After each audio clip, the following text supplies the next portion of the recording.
ಆಪ್ಕಿ ಅದಾಲತ್ನಲ್ಲಿ ಕಾಮಿಡಿಯ ಬಾದ್ಶಾ ಕಪಿಲ್ ಶರ್ಮಾ ಅವರ ಮೇಲೆ ತಾವು ತಮ್ಮವರ ಬಗ್ಗೆ ಗೇಲಿ ಮಾಡ್ತಾರೆ ಅನ್ನೋ ಆರೋಪವಿದೆ. ಕಪಿಲ್ ಅವರೇ, ನೀವು ಬೇರೆ ದೇಶಗಳಿಗೆ ಹೋಗ್ತಿರಲ್ಲ, ಕೆನಡಾಗೆ ಹೋಗ್ತೀರಾ, ಅಮೆರಿಕಕ್ಕೆ ಹೋಗ್ತೀರಾ, ಆಸ್ಟ್ರೇಲಿಯಾಗೆ ಹೋಗ್ತೀರಾ, ನಿಮಗೆ ಅಲ್ಲಿ ಎಲ್ಲಾನು ತುಂಬಾನೇ ಚೆನ್ನಾಗಿ ಕಾಣಿಸ್ತಾ ಹೋಗುತ್ತೆ. ಅಲ್ಲಿನ ಜನರು ಏನಿದ್ದಾರೆ ಅವರು ಕೂಡ ನಿಮಗೆ ಚೆನ್ನಾಗೇ ಕಾಣ್ತಾರೆ. ಸರ್, ನನಗನ್ಸೋದು ಏನು ಅಂದರೆ, ನಾವು ಯಾವಾಗಲಾದ್ರೂ ಹೊರಗೆ ಹೋದಾಗ, ಹೊರಗಿನವರು ಇಲ್ಲಿಗೆ ಬಂದಾಗ ನಮ್ಮ ದೇಶದಲ್ಲಿ ಎಷ್ಟೋ ಒಳ್ಳೆ ಸಂಪ್ರದಾಯಗಳಿದೆ, ಅವ್ರು ಅದನ್ನು ನಮ್ಮಿಂದ ಕಲಿಬೇಕು. ಪ್ರೀತಿ ಬಾಂಧವ್ಯದಿಂದ ಜಾಯಿಂಟ್ ಫ್ಯಾಮಿಲಿ ನಮ್ಮ ಕಲ್ಚರ್ ಆಗಿದೆ. ಅದು ಅಪ್ಪ ಅಮ್ಮನ ಕಾಲಿಗೆ ನಮಸ್ಕಾರ ಮಾಡೋದು ನಮ್ಮ ಕಲ್ಚರ್ ಆಗಿದೆ. ಯುನೋ, ಈ ಥರ ಎಷ್ಟೋ ಸಂಪ್ರದಾಯಗಳು ಹೊರಗಿನವ್ರು ನಮ್ಮ ಹತ್ರ ಕಲಿಬೇಕು. ಅದೇ ರೀತಿ ಹೊರಗಡೆಯಿಂದ ನಮ್ಗೇನಾದ್ರೂ ಸಿಕ್ತಿದೆ ಅಂತಂದ್ರೆ ನಾವು ಕಲ್ತ್ಕೋಬೇಕಲ್ವಾ? ಏನಂತೀರಾ? ಅದ್ರಲ್ಲಿ ತಪ್ಪೇನಿದೆ? ನಾವೆಲ್ಲ ಮನುಷ್ಯರೇ ತಾನೆ. ನಾನು ಎಷ್ಟೋ ಸಲ ನೋಡಿದ್ದೀನಿ, ಲಿಫ್ಟಿಂದ ಬರಬೇಕಾದ್ರೆ ಯಾರೋ ಹೊಸ ವ್ಯಕ್ತಿ ಸಿಗ್ತಾನೆ, ಹಾಯ್, ಒಬ್ರಿಗೊಬ್ರು ಕಾಂಪ್ಲಿಮೆಂಟ್ ಕೊಟ್ಕೋತೀವಿ. ಆದರೆ ಇಲ್ಲಿ ಯಾರಿಗಾದ್ರೂ ಒಂದು ಹುಡುಗಿ ಗುಡ್ ಮಾರ್ನಿಂಗ್ ಹೇಳಿದ್ರೆ, ಹೋಗಿ ನಿಮ್ಮ ಅಕ್ಕನಿಗೆ ಹೇಳು ಗುಡ್ ಮಾರ್ನಿಂಗ್ ಅಂತಾನೆ. ಇಲ್ಲಿನ ಕಲ್ಚರ್ ಅಂದರೆ ಕೆಲವೊಂದ್ಸಲ ಅನ್ಸುತ್ತಲ್ವಾ, ಅದು ಒಂದು ಇಂಟೆನ್ಷನ್ ಡೌಟ್ ಬರುತ್ತೆ, ಇವನು ಯಾರೋ ಹೊಸ ವ್ಯಕ್ತಿ ಬಂದು ನನಗೆ ಯಾಕೆ ಗುಡ್ ಮಾರ್ನಿಂಗ್ ಹೇಳ್ತಿದ್ದಾನೆ ಅಂತ. ಒಂದ್ ವೇಳೆ ತಪ್ಪಾಗಿ ಒಬ್ಬ ವ್ಯಕ್ತಿ ಇನ್ನೊಬ್ಬ ವ್ಯಕ್ತಿಗೆ ಗುಡ್ ಮಾರ್ನಿಂಗ್ ಹೇಳಿದ್ರೆ, ಮೂರನೇ ವ್ಯಕ್ತಿ ಹಿಂದೆ ಎಲ್ಲೋ ನಿಂತಿರ್ತಾನೆ. ಅಂದ್ರೆ ನಾವು ನಮ್ದೇ ಓನ್ ಜಡ್ಜ್ಮೆಂಟ್ ಅಲ್ಲಿ ಇರ್ತೀವಿ. ನಾನು ಈ ತರ ಅಲ್ಲೆಲ್ಲೂ ನೋಡಿಲ್ಲ ಸರ್. ನೀವು ವಿದೇಶಕ್ಕೆ ಹೋಗ್ತಿರಲ್ಲ, ಹಾಗೆಲ್ಲ ಹೇಳ್ತಾ ಇರ್ತೀರಾ, ಅಲ್ಲಿನ ಕ್ಲೆನ್ಲಿನೆಸ್ ಇಷ್ಟ ಆಗುತ್ತಂತೆ ನಿಮ್ಗೆ? ಕ್ಲೆನ್ಲಿನೆಸ್ ತುಂಬಾ ಇರುತ್ತೆ ಸರ್. ಹಾಗೆ ನಮ್ಮವ್ರು ಇಲ್ಲಿಂದ ಅಲ್ಲಿಗೆ ಹೋದ್ಮೇಲೆ ಎಷ್ಟು ಡಿಸೆಂಟ್ ಆಗಿ ಇರ್ತಾರೆ ಅಂದ್ರೆ, ಇಲ್ಲಿದ್ದಾಗ ಎಲ್ಲಿ ಏನ್ ಬೇಕಾದ್ರೂ ಆಗ್ಲಿ, ಅಲ್ಲಿಗೆ ಹೋಗಿದ ತಕ್ಷಣ ವೇರ್ ಇಸ್ ಡಸ್ಟ್ಬಿನ್ ಅಂತ ಹುಡುಕಾಡ್ತಾರೆ. ಅಲ್ಲಿ ಎಲ್ರಿಗೂ ಕಾಂಪ್ಲಿಮೆಂಟ್ ಕೊಡೋ ವಿಷಯ ನನಗಂತೂ ತುಂಬಾ ಇಷ್ಟ ಆಗತ್ತೆ ಸರ್. ಉದಾಹರಣೆಗೆ ಅಲ್ಲಿ ಯಾವುದೋ ಒಂದು ಕೆಲಸ, ನಾನು ಯಾವ ಹೋಟ್ಲಲ್ಲಿ ಇದ್ನೋ, ಅಲ್ಲೊಬ್ರು ಬಂದ್ರು ಕ್ಲೀನ್ ಮಾಡೋದಕ್ಕೆ. ಅವ್ರು ನನಗೆ ಗುಡ್ ಮಾರ್ನಿಂಗ್ ಅಂದ್ರು, ನಾನು ಗುಡ್ ಮಾರ್ನಿಂಗ್. ಅಲ್ಲೊಂದು ನೇಮ್ ಪ್ಲೇಟ್ ಇತ್ತು, ರೋಸಿ. ಓ ನೈಸ್. ಅಲ್ಲಿ ಹಾಗೆ ನಮ್ಮ ಭಾರತದಲ್ಲಿ ಕೆಲಸದೊಳಗೆ ಒಬ್ಬ ಕಮೆಂಟ್ ಕೊಟ್ಬಿಟ್ರೆ, ಶೀಲಾ ಅಂತ, ಆಗ ಹೆಂಡತಿ ಜುಟ್ ಹಿಡಿದು ಎಳಿತಾಳೆ, ಏನ್ರಿ ನಿಮ್ ಕಣ್ಣಿಗೆ ಶೀಲಾ ಮಾತ್ರ ಕಾಣಿಸ್ತಾ ಇದ್ದಾಳ ಅಂತ. ನಮ್ ಹಿಂದೆ ಮುಂದಿನ ಹಿಸ್ಟ್ರಿ ಎಲ್ಲ ತೆಗೆದ್ಬಿಡ್ತಾಳೆ, ನಿಮ್ ಇಡೀ ವಂಶ ಇರೋದೇ ಹಾಗೆ ಅಂತ. ನಿಮ್ 65 ವರ್ಷ ದೊಡ್ಡಪ್ಪ ಹುಡುಗಿ ಜೊತೆ ಓಡ್ ಹೋಗಿದ್ಲು ಅಂತಾನು ಹೇಳ್ತಾಳೆ. ಮತ್ತಿದೆಲ್ಲ ಅಲ್ಲೇನಂದ್ರೆ, ಅಲ್ಲಿ ಕೆಲವು ವಿಷಯಗಳು ಇಷ್ಟ. ಅಲ್ಲಿನ ಎಲ್ಲ ವಿಷಯಗಳು ನಿಮ್ಗೆ ಇಷ್ಟ ಆಗುತ್ತೆ ಬಿಡಿ. ನೀವು ವೆಂಕೋವರ್ ಜನಕ್ಕೆ ಹೇಳ್ತಿದ್ರಿ, ನಮ್ಮಲ್ಲಿ ಇಲ್ಲಿ ಟ್ರಾಫಿಕ್ ಹೇಗಿರುತ್ತೆ, ವೆಂಕೋವರ್ನಲ್ಲಿ ಟ್ರಾಫಿಕ್ ಹೇಗಿರುತ್ತೆ, ಅಲ್ಲಿನ ಜನ ಎಷ್ಟು ಡಿಸಿಪ್ಲಿನಿಂದ ಇರ್ತಾರೆ, ನಮ್ಮಲ್ಲಿ ಇಲ್ಲಿ ಹೇಗಿರ್ತಾರೆ ಅಂತ. ಖಂಡಿತ ಒಂದೊಂದ್ಸಲ ನಾವೇನ್ ಮಾಡ್ತೀವಿ, ಸಿಗ್ನಲ್ ಜಂಪ್ ಮಾಡ್ಕೊಂಡು ಹೋಗ್ತೀವಿ. ಅದನ್ನೆಲ್ಲ ಮಾಡಬಾರ್ದು. ಏನಾಯ್ತು ಅಂದ್ರೆ, ನಾನು ವೆಂಕೋವರಲ್ಲಿ ಡ್ರೈವ್ ಮಾಡ್ತಿರ್ಬೇಕಾದ್ರೆ ನನ್ನ ಫ್ರೆಂಡ್ ಅಂದ, ಇವತ್ತು ತುಂಬಾ ಟ್ರಾಫಿಕ್ ಇದೆ ಅಂತ. ಟ್ರಾಫಿಕ್ ಎಷ್ಟು ಅಂತ ಗೊತ್ತಾ? ಇದು ನನ್ನ ಗಾಡಿ ಬಾನೆಟ್ ಅನ್ಕೊಳ್ಳಿ, ಇನ್ನೊಂದು ಗಾಡಿ ಅಷ್ಟು ದೂರ ನಿಂತಿದೆ. ನಾನಂದೇ, ಇಷ್ಟು ದೊಡ್ಡ ಜಾಗ ಇದೆ, ಇಲ್ಲೊಂದು ಟ್ರೈನ್ ಹೋಗ್ಬೋದು, ಇದೆಂತ ಟ್ರಾಫಿಕ್ ಅಂತ. ಆಕ್ಚುಲ್ ಟ್ರಾಫಿಕ್ ಇರೋದು ನಮ್ಮಲ್ಲಿ. ಅಲ್ಲಿ ಆಕ್ಚುಲಿ ಒಂದು ರೂಲ್ ಇದೆ ಸರ್. ಅಂದ್ರೆ ನೀವೆಲ್ಲ ಟ್ರಾವೆಲ್ ಮಾಡ್ತಿರ್ತೀರಾ, ನಿಮ್ಗೆಲ್ಲ ಗೊತ್ತಿರಬೇಕು. ನೀವು ಗಾಡಿ ಓಡಿಸ್ತಾ ಇರ್ತೀರಾ ಅಂದ್ರೆ, ಮುಂದೆ ನಿಂತಿರೋ ಒಂದು ಗಾಡಿ ಇರುತ್ತೆ, ಅದ್ರ ಟೈರ್ ನಿಮಗೆ ಕಾಣಿಸ್ತಿರ್ಬೇಕು.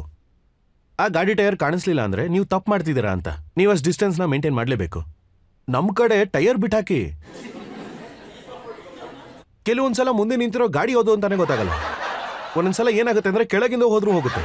ಸರ್, ನಾನು ಮಾರುತಿ, ನಿಮ್ಮ ಫಾರ್ಚುನರ್ ಕೆಳಗಡೆ ಇದೆ ಅಂತ. ಯಾವ ರೇಂಜ್ಗೆ ಅಂತಂದ್ರೆ, ಆದ್ರೆ ಅಲ್ಲಿ ಒಂದು ಡಿಸ್ಟೆನ್ಸ್ ಇಟ್ಕೊಂಡು ಹೋಗ್ತಾರೆ.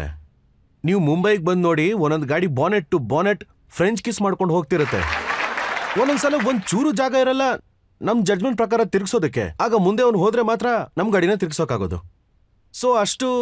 ಆದ್ರೆ ಹೌದು, ನಮ್ಮ ಪಾಪ್ಯುಲೇಷನ್ ಹಾಗೆ ಇದೆ, ನಮ್ಮ ಪಾಪ್ಯುಲೇಷನ್ ಜಾಸ್ತಿನೇ ಇದೆ. ಹಾಗೆ ನಾನು ಕೇಳ್ಪಟ್ಟೆ, ನೀವು ಅವ್ರಿಗೆ ಹೇಳಿದ್ರಂತೆ ಇಂಡಿಯಾದಲ್ಲಿ ನಿಧಾನವಾಗಿ ಹೋದ್ರೆ ಮತ್ತೆ ಮತ್ತೆ ಸಿಗ್ತೀವಿ ಅಂತ. ಆದ್ರೆ ಸರ್, ಒಂದು ವಿಷಯ ನಾನು ಅಲ್ಲಿ ಒಂದು ನೋಟಿಸ್ ಮಾಡಿದೆ. ಅಲ್ಲಿರೋರು ಏನಾದರೂ ಬರ್ದ್ಬಿಟ್ಟಿದ್ರೆ ನೋಡಿ, ನಾನು ರೂಲ್ಸ್ ಬಗ್ಗೆ ಮಾತಾಡ್ತಾ ಇದ್ದೀನಿ. ನಾನು ಪೊಲೀಸ್ ಮಗ ಆಗಿರೋದ್ರಿಂದ ನಾನು ತುಂಬಾ ರೂಲ್ಸ್ನ ಫಾಲೋ ಮಾಡ್ತೀನಿ. ಒಂದು ವೇಳೆ ಅಲ್ಲಿ ಬರ್ದಿದ್ರೆ 80 ಮೈಲ್ಸ್ ಪರ್ ಅವರ್ ಅಂತ, ಅಲ್ಲಿರೋರು ಅಷ್ಟೇ ಸ್ಪೀಡಲ್ಲಿ ಹೋಗ್ತಾರೆ. ನಮ್ಮ ಇಂಡಿಯಾದಲ್ಲೂ ಹಾಗೆ ಬರ್ದಿರ್ತಾರೆ.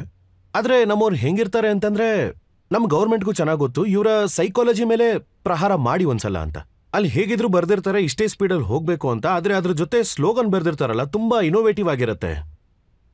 ಆದರೆ ಹೊರಗಿನ ದೇಶದಲ್ಲಿ ಹಾಗಲ್ಲ, 50 ಅಂದರೆ 50 ಸ್ಪೀಡ್ ಅಷ್ಟೇ. ಆದರೆ ಇಲ್ಲಿ ಹಾಗಲ್ಲ, 50 ಅಂತ ಬರ್ದಿರ್ತಾರೆ, ಜೊತೆಲಿ ಇನ್ನೊಂದು ಸ್ಲೋಗನ್ ಬೇರೆ ಬರೀಬೇಕು. ಅದೇನಂದ್ರೆ, ನಿಧಾನ ಹೋದ್ರೆ ಮತ್ತೆ ಮತ್ತೆ ಸಿಗ್ತೀವಿ, ಇನ್ನೊಂದು ಕಡೆ ಅತಿ ವೇಗ ತಿಥಿ ಬೇಗ ಅಂತ. ಇದು ಒಂದೊಂದ್ಸಲ ಅಲ್ಲ, ನಮ್ಮವ್ರಿಗೆ ಹೀಗೆ ಅರ್ಥ ಮಾಡಿಸ್ಬೇಕು, ಆಗ್ಲೇ ಅರ್ಥ ಆಗೋದು ಇವ್ರಿಗೆ. ಅಂದ್ರೆ ಹೆದರ್ಸ್ಬೇಕು ಅವ್ರನ್ನ. ಮತ್ತೆ ಇದನ್ನು ಹೇಳಿದಿರ, ನಿಮಗೆ ನೆನಪಿರ್ಬೇಕು, ನಮ್ಮಲ್ಲಿ ಇಲ್ಲಿ ಆಕ್ಸಿಡೆಂಟ್ ಆದ್ರೆ, ಆ ಆಕ್ಸಿಡೆಂಟು ಹುಡುಗಿದಾಗಿದ್ರೆ ಆಗ ಜನ ಹೇಗೆ ರಿಯಾಕ್ಟ್ ಮಾಡ್ತಾರೆ. ಆಗ ಇಡೀ ದೇಶನೇ ಒಂದಾಗ್ಬಿಡುತ್ತೆ. ಒಬ್ಬ ವ್ಯಕ್ತಿ ಹೋಗ್ತಿರ್ತಾನೆ ಅನ್ಕೊಳ್ಳಿ, ಒಂದು ಹುಡುಗಿ ಸ್ಕೂಟಿಯಿಂದ ಬಿದ್ದೋದ್ಲು ತಕ್ಷಣನೇ. ಅವನು ಆ ಕಡೆ ಹೋಗ್ತಿರ್ತಾನೆ, ಅಂದ್ರೆ ರೋಡಿಂದ ಆ ಕಡೆಗೆ. ಅವನು ಗಾಡಿ ನಿಲ್ಸ್ಬಿಟ್ಟು ಓಡ್ ಬಂದ್ಬಿಡ್ತಾನೆ. ಅಯ್ಯೋ ಓಕೆ, ಒಂದು 50 ಜನ ಬಂದು ಸೇರ್ಬಿಡ್ತಾರೆ. ಒಂದ್ ವೇಳೆ ಹುಡುಗ ಬಿದ್ದಿದ್ರೆ ಕುಡಿದು ಓಡಿಸ್ತಾ ಇದ್ದಾನೆ ಬಿಡ್ರಿ ಅವನು. ಅಂದ್ರೆ ಏನಿದು? ಈ ಥರ ಆಗಿರುತ್ತೆ ನಿಮ್ಗೆಲ್ಲ ಒಂದ್ಸಲ ಏನಾದ್ರೂ ಅನುಭವ ಆಗಿರುತ್ತೆ. ಅನುಭವ ಆಗಿಲ್ಲ ಅಂದ್ರೆ ಒಂದ್ಸಲ ಬಿದ್ದು ನೋಡಿ, ಯಾರು ಬರಲ್ಲ ಎತ್ತೋದಕ್ಕೆ. ಒಂದ್ ವೇಳೆ ಹುಡುಗಿ ಬಿದ್ದೋದ್ರೆ ಒಂದು 50 ಜನ ಬಂದು ಸೇರ್ಕೋತಾರೆ. ನಾನು ನಿಮ್ಮನ್ನ ಮನೆವರೆಗೂ ಬಿಡ್ಲಾ? ಅವಳು ಸ್ಕೂಟಿಯಿಂದ ಬಂದಿರ್ತಾಳೆ, ಹೇಳೋನು ಸೈಕಲಿಂದ ಬಂದಿರ್ತಾರೆ. ಮೊದಲು ನಿನ್ ನೋಡ್ಕೋಗುರು. ಆದ್ರೆ ಇರೋದು ಹೀಗೆ, ಏನೂ ಮಾಡೋಕ್ಕಾಗಲ್ಲ. ನೀವು ಮಾಡಿರೋ ಸ್ಪೀಚ್ಗಳನ್ನ ಪೂರ್ತಿಯಾಗಿ ನೋಡಿದ್ದೀನಿ, ಬೇರೆ ಬೇರೆ ದೇಶಗಳಲ್ಲಿ ನೀವು ಮಾಡಿರೋಂಥದ್ದನ್ನ. ಹಾ ಸರ್. ಯುರೋಪಲ್ಲಿ ನೀವು ಅಲ್ಲಿನ ಜನಕ್ಕೆ ಮಾವಿನ ಹಣ್ಣು ತಿನ್ನೋದು ಹೇಗೆ ಅಂತ ಹೇಳ್ಕೊಟ್ರಿ ಅಲ್ವಾ?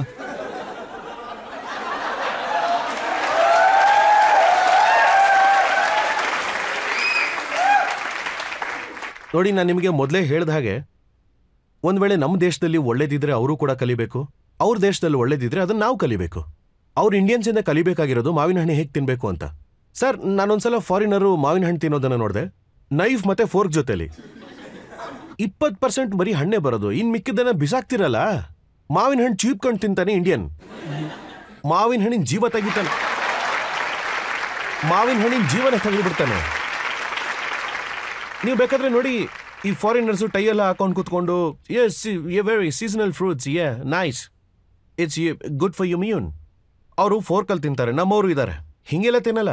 ಟೈ ಕತೆ ಬಿಟ್ಟಾಕಿ ಇರೋ ಬಟ್ಟೆನೂ ಬಿಚ್ಕೊಂಡು ಕೂತ್ಕೋತಾರೆ, ಬನಿಯನ್ ಹಾಕೊಂಬರ್ತಾರೆ. ಮಾವಿನ ಹಣ್ಣು ತಿನ್ನೋದಕ್ಕೆ ರೆಡಿ ಆಗ್ಬಿಟ್ಟು ಒಂದೇ ಕಡೆ ದೊಡ್ಡ ಪಾತ್ರೆ ಇರುತ್ತೆ, ಆಗ 2 ಕೈಯಲ್ಲಿ ಮಾವಿನ ಹಣ್ಣು ಹಿಡ್ಕೋತಾರೆ. ಅದನ್ನ ಮೊದಲು ಚೆನ್ನಾಗಿ ಹಿಂಡ್ತಾರೆ ಅಲ್ವಾ? ಆಗ ಮಾವಿನ ಹಣ್ಣು ಹಿಂಗೆಲ್ಲ ತಿರುಗುತ್ತೆ. ಆಮೇಲೆ ಅದ್ರ ತೊಟ್ಟಿ ಹಿಡ್ಕೊಂಡು ಆಮೇಲೆ ಅದನ್ನ ಹೆಂಗ್ ಚೀಪ್ತಾರೆ ಅಂತಂದ್ರೆ,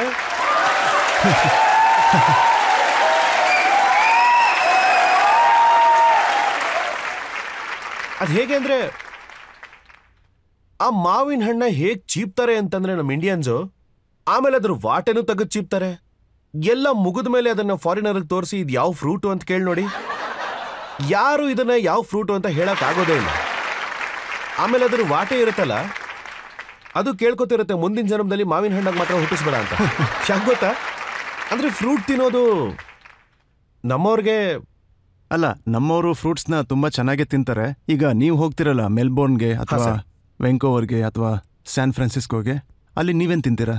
ಸರ್, ಆಕ್ಚುಲಿ ಈ ನಡುವೆ ಇದು ಹೇಗಾಗಿದೆ ಅಂದ್ರೆ, ಅದು ಕೆನಡಾಲಿ ಹೇಳಬೇಕು ಅಂದ್ರೆ ವೆನ್ಕೋವರಲ್ಲಿ ಸ್ಪೆಷಲಿ ಪಂಜಾಬಿಗಳು ಎಷ್ಟು ಜನ ಇದ್ದಾರೆ ಅಂದ್ರೆ, ಗುಜರಾತಿಗಳು ಎಷ್ಟು ಜನ ಇದ್ದಾರೆ ಅಂದ್ರೆ, ಮಹಾರಾಷ್ಟ್ರಿಯನ್ಸ್ ಅಂತೂ ತುಂಬಾ ಜನ ಇದ್ದಾರೆ. ಇಂಡಿಯನ್ ಫುಡ್ ಕೊರತೆ ಇದೆ ಅಂತ ಅನ್ಸಲ್ಲ, ಆದ್ರೆ ಒಂದೊಂದ್ಸಲ ಅನ್ಸ್ಬಿಡುತ್ತೆ. ನನಗೆ ಆ ಥರ ಅನ್ಸಿದ್ದು ಈ ಸೌತ್ ಕೊರಿಯಾದಲ್ಲಿ ತುಂಬಾ ಸಲ, ಆದ್ರೆ ಅಲ್ಲೂ ಕೂಡ ಸಿಕ್ಕಿತ್ತು. ಆದ್ರೆ ನಾನಲ್ಲಿ ಒಂದು ವಿಷಯ ಅಬ್ಸರ್ವ್ ಮಾಡಿದೆ, ಈ ಫಾರಿನರ್ಸು ಟಿಫನ್ನ ತುಂಬಾ ಕಮ್ಮಿ ತಿಂತಾರೆ. ನೀವು ಅವ್ರನ್ನ ಏನಾದ್ರೂ ಕೇಳಿ ತುಂಬಾ ಕ್ವಿಕ್ ಆಗಿರ್ತಾರೆ, ಯಾಕಂದ್ರೆ ತಿಂಡಿ ಕಮ್ಮಿ ತಿಂದಿರ್ತಾರಲ್ಲ. ಟಿಫನ್ ಮುಗಿಸ್ಕೊಂಡು ಡಿನ್ನರು ಹಾಗೆ ಕಮ್ಮಿನೇ ತಿನ್ನೋದವ್ರು. ಡಿನ್ನರ್ ತಿಂದು ಹೇಗೆ ಹೇಳ್ತಾರೆ ಅಂದ್ರೆ, it's a lovely dinner, thanks. ನಮ್ಮವ್ರು ಏನಾದ್ರು ಡಿನ್ನರ್ ಮಾಡ್ತಾರೆ ಅಂದ್ರೆ ಎಷ್ಟು ತಿಂತಾರೆ ಗೊತ್ತಾ? ಅದಾದ್ಮೇಲೆ ಸ್ವೀಟ್ ಒಂದಿಷ್ಟು ತಿಂತಾರೆ, ಕೂತಿರೋರು ಎದ್ದೇಳಕ್ಕೆ ಆಗಲ್ಲ, ಕೂತಿದ್ದ ಜಾಗದಲ್ಲೇ ತೆಳ್ಕೊಂಡು ಓದಾಡ್ತಿರ್ತಾರೆ. ಆಮೇಲೆ ನಿಧಾನಕ್ಕೆ ಬೆಲ್ಟ್ ತೆಗಿತಾರೆ, ಆಮೇಲೆ ನಿಮ್ಮ ಡೈನಿಂಗ್ ಟೇಬಲ್ ಮೇಲೆ ಹೀಗೆ ಕೂತ್ಕೋತಾರೆ. ಇಂಥವ್ರು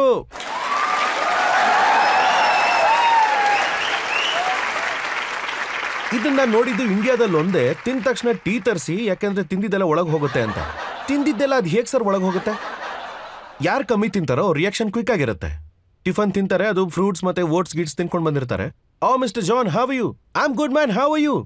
ನಮ್ಮಲ್ಲಿ ಗಂಟ್ಲವರೆಗೂ ಚೆನ್ನಾಗಿ ತಿನ್ಕೊಂಡು ಬಂದು ಅವ್ನ ರಿಯಾಕ್ಷನ್ ಲೇಟ್ ಆಗಿರುತ್ತೆ, ತಲೆ ಓಡೋದು ಕಮ್ಮಿ ಮಾಡುತ್ತೆ. ಏನಾದ್ರೂ ಕೇಳಿ ಏನಪ್ಪ ಸಮಾಚಾರ ಅಂತ,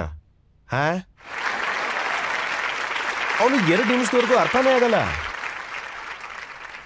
ಸೊ ಚೆನ್ನಾಗಿರೋ ಹೆಲ್ದಿ ಫುಡ್ ತಿನ್ಬೇಕು. ನಾನೇನು ತಮಾಷೆಗೆ ಅವಾಗ ಹೇಳ್ಬಿಡ್ತೀನಿ. ಕೆಲವೊಂದ್ಸಲ ನಮ್ಮ ಎದುರಿಗೆ ಒಬ್ಬೊಬ್ರು ಕೂತಿರ್ತಾರಲ್ಲ, ನಾವು ಹೊರಗಡೆ ಶೋ ಮಾಡೋದಕ್ಕೂ ಹೋಗ್ತಿರ್ತೀವಿ. ಅವರು ನಮ್ಮ ಇಂಡಿಯನ್ಸೇ ಆಗಿರ್ತಾರೆ, ನಮ್ಮ ನೇಪಾಳಿಂದ ಬಂದಿರ್ತಾರೆ, ಬಾಂಗ್ಲಾದೇಶಿಂದ ಬಂದಿರ್ತಾರೆ, ಪಾಕಿಸ್ತಾನಿಂದ ಬಂದಿರ್ತಾರೆ. ಅವರು ನಮ್ಮವರೇ ಆಗಿರ್ತಾರೆ. ಈಗ ನೀವು ಹೇಳಿರೋಂಥ ಎಷ್ಟು ವಿಚಾರಗಳನ್ನ ಹೇಳಿದ್ರು ಕಡಿಮೆನೆ.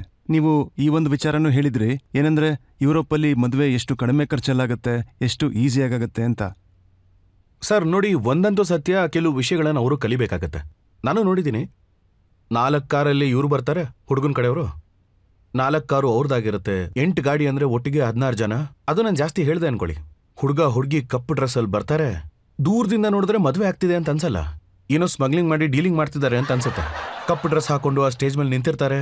ಬರೋರು ಅವ್ರಿಗೆ ಬೊಕ್ಕೆಗಳನ್ನ ಕೊಡ್ತಾರೆ. ಈ ಕಪಲ್ಸ್ ಇಬ್ರು ಕಿಸ್ ಮಾಡ್ಕೋತಾರೆ. ಆಮೇಲೆ ನಡೀರಿ, ನಮ್ಮ ಕಡೆ ಏನಾದರೂ ಮದುವೆ ಆಯಿತು ಅನ್ಕೊಳ್ಳಿ ಅಂದ್ರೆ ಇಡೀ ಊರಲ್ಲಿ ಹಬ್ಬ ಮಾಡ್ಬಿಡ್ತಾರೆ ಸರ್.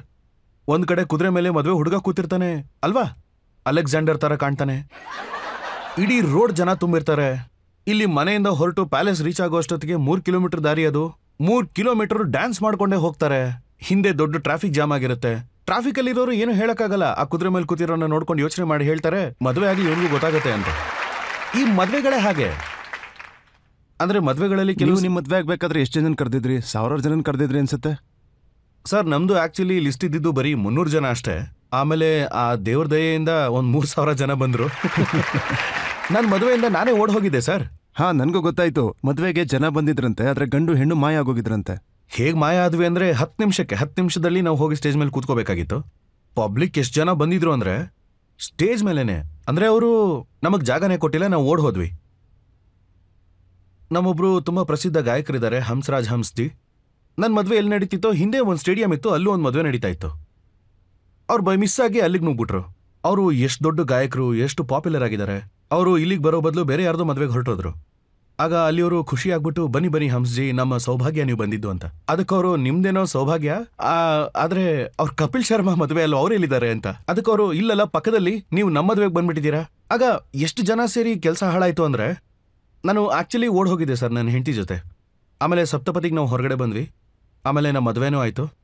ಈ ರೀತಿ ಎಲ್ಲ ಆಗತ್ತೆ. ಅದು ಜನಗಳ ಪ್ರೀತಿನೂ ಹಾಗೇನೆ. ಸರಿ, ಪ್ರೀತಿ ಅಂದ್ರೆ ಬನ್ನಿ ಊಟ ಮಾಡಿ ಹೋಗಿ. ಆದ್ರೆ ಬೆಳಗ್ಗೆವರೆಗೂ ಹಾಗೆ ಕೂತಿದ್ದಾರೆ. ಅದಕ್ಕೆ ನನ್ನಂದೆ ಇಲ್ಲೇನು ಹಾವು ಬರ್ತಿಲ್ಲ, ನಾವು ಮದುವೆ ಆಗ್ತಿದೀವಿ ಅಂತ. ನಾವು ಮದುವೆ ಮುಗಿಸ್ಕೊಂಡು ಹೊರಟೋಗ್ತೀವಿ, ಏನು ಮಾಡೋಕ್ಕಾಗಲ್ಲ. ನೋಡಿ, ನಿಮ್ಮನ್ನ ಅಷ್ಟು ಜನ ಪ್ರೀತಿ ಮಾಡ್ತಾರೆ. ಈಗ ಇಲ್ಲಿನ ಜನರು ಏನಾದ್ರು ಪ್ರಶ್ನೆ ಕೇಳ್ತಾರ ನೋಡೋಣ. ಒಂದ್ ನಿಮಿಷ, ಎಲ್ಲರೂ ಇದನ್ನೇ ಮಾತಾಡ್ಕೊಳ್ತಾ ಇದ್ರು. ಲಾಕ್ಡೌನ್ ಟೈಮಲ್ಲಿ ನಿಮ್ಗೆ 2 ಮಕ್ಳು ಹುಟ್ಟಿದ್ದಾರೆ ಅಂತ. ಇದ್ರ ಬಗ್ಗೆ ಏನ್ ಹೇಳಕ್ ಇಷ್ಟಪಡ್ತೀರಾ? ಜನರು ಮಾತಾಡ್ಕೊಳ್ತಿದ್ದಲ್ಲ ನಿಜಾನಾ? ಅಂದ್ರೆ ಲಾಕ್ಡೌನ್ ಅಲ್ಲಾಗಿದ್ದು? ಅವ್ರು ಕೇಳ್ತಿರೋದು ಕೋವಿಡ್ ಟೈಮಲ್ಲಿ ಲಾಕ್ಡೌನ್ ಆಗಿತ್ತಲ್ಲ, ನಿಮ್ಮ 2 ಮಕ್ಕಳು ಅವಾಗ್ಲೇ ಹುಟ್ಟಿದ್ದು. ತುಂಬಾ ಪುರ್ಸೊತ್ತಾಗಿದ್ರೆ ಅನ್ಸುತ್ತೆ.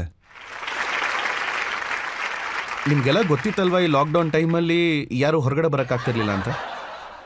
ಎಲ್ಲ ಒಳಗೆ ಇದ್ರು. ಸೊ ಒಳಗೊಳಗೆ ಅಂದ್ರೆ ನೀವು ನೋಡಿ, ಇದು ನೋಡಿ ಮೇಲಿರೋನ ಪ್ರಸಾದ ಅದು. ಮತ್ತೆ ಪ್ರತಿಯೊಬ್ಬ ಮನುಷ್ಯನೂ ಸಮಯನ ಯುಟಿಲೈಸ್ ಮಾಡ್ಕೋಬೇಕಾಗತ್ತೆ. ಆಗ ನಾನು ಅನ್ಕೊಂಡೆ ಇಡೀ ದೇಶ ಸೈಲೆಂಟಾಗೇ ಇದೆ. ಸರಿ, ಅದರಿಂದ ಎಲ್ಲ ಒಳ್ಳೇದೇ ಆಯ್ತು ಸರ್. ಆದ್ರೆ ಪ್ರತಿಯೊಬ್ಬರದ್ದು ಎಕ್ಸ್ಪೀರಿಯನ್ಸ್ ಇರುತ್ತೆ. ಬಟ್ ನನ್ನ ಮಕ್ಳಿದಾರಲ್ಲ, 3 ವರ್ಷದಲ್ಲಿ 2 ಮಕ್ಕಳು ನನಗೆ. ಆಕ್ಚುಲಿ ಅವಾಗ ಕೋವಿಡ್ ನಡೀತಾ ಇತ್ತು. ನನಗೂ ಅವ್ರ ಜೊತೆ ಕಳಿಯೋದಕ್ಕೆ ತುಂಬಾನೇ ಸಮಯ ಸಿಕ್ತು. ಅದು ನನಗೆ ಬ್ಲೆಸ್ಸಿಂಗು ಕೂಡ. ಬಟ್ ಹೌದು, ಇದು ನಿಜಾನೇ. ಕೋವಿಡಲ್ಲೇ ನಮಗೆ 2 ಮಕ್ಕಳಾದವು. ಮೊದಲನೇ ಲಾಕ್ಡೌನಲ್ಲಿ ನನ್ನ ಮಗಳು ಹುಟ್ಟಿದ್ಲು, 2ನೇ ಲಾಕ್ಡೌನಲ್ಲಿ ಮಗ ಹುಟ್ಟದ. ಆಮೇಲೆ ಮಧ್ಯದಲ್ಲಿ ನ್ಯೂಸ್ ಬಂತಲ್ಲ 3ನೇ ಲಾಕ್ಡೌನ್ ಆಗಬಹುದು ಅಂತ. ಆಗ ನನ್ನ ಹೆಂಡತಿ ಹೇಳಿದ್ದು ಒಂದೇ ಮಾತು, ಆಡಿಯನ್ಸ್ ಇಲ್ದೇನೆ ಶೋ ಮಾಡು, ಹೋಗ್ತಾ ಇರು ಅಂತ. ಇನ್ನು ಯಾರಾದ್ರೂ ಪ್ರಶ್ನೆ ಕೇಳಕ್ ಇಷ್ಟಪಡ್ತೀರಾ? ನಮ್ಗೆ ಗೊತ್ತಿರೋ ಹಾಗೆ ನಿಮ್ ಇಂಗ್ಲಿಷ್ ಅಷ್ಟೊಂದು ಚೆನ್ನಾಗಿಲ್ಲ. ಅದಕ್ಕೆ ನೀವು ಎನ್ಶೂರ್ ಮಾಡ್ತೀರಾ ನಿಮ್ 2 ಮಕ್ಕಳು ಕಾನ್ವೆಂಟ್ ಸ್ಕೂಲಲ್ಲೇ ಓದ್ಲಿ ಅಂತ? ಅಂದ್ರೆ ಅವ್ರ ಇಂಗ್ಲಿಷ್ ಚೆನ್ನಾಗಾಗ್ಲಿ ಅಂತ. Who told you I am weak in English baby?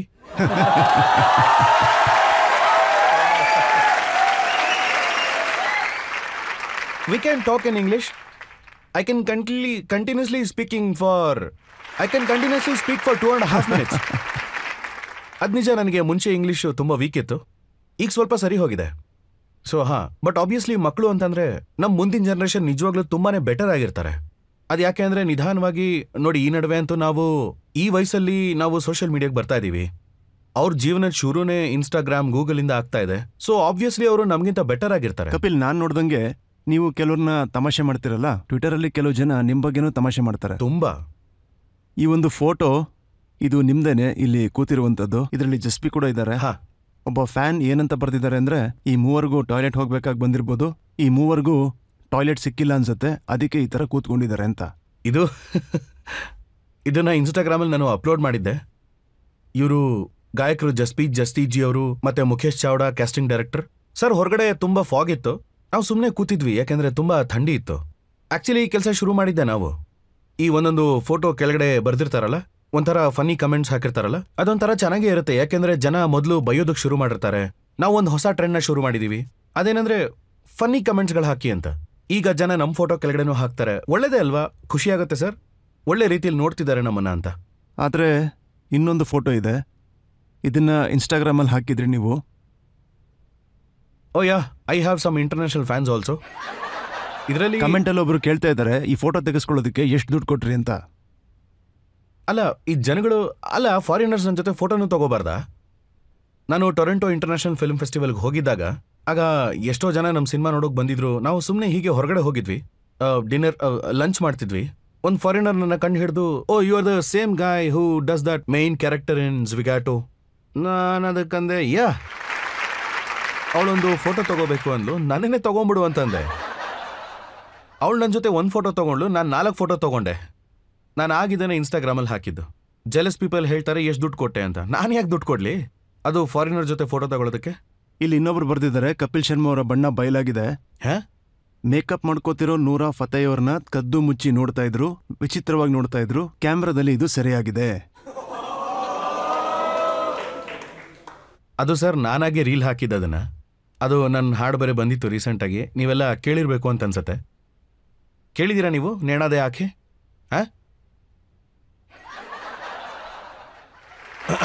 ಇಲ್ಲ ಇಲ್ಲ.